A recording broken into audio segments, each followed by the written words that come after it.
జ్ఞాన విజ్ఞాన తృప్తాత్మా కూటస్థో విజితేంద్రియః యుక్త ఇత్యుచ్యతే యోగి సమలోష్టాశ్మకాంచనః.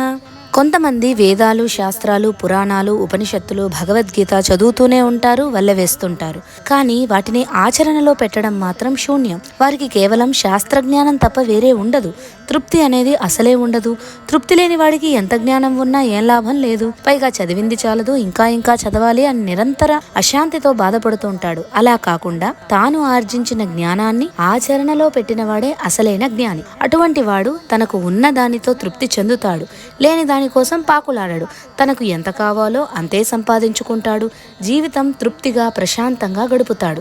కాబట్టి జ్ఞానం విజ్ఞానాలతో తృప్తి పొందిన సాధకుడికి ఈ ప్రపంచమంతా పంచభూతాత్మకంగానే కనపడుతుంది, కానీ వేరుగా కనిపించదు కదా. అటువంటి వాడిని యుక్తుడని, యోగి అని అంటారు.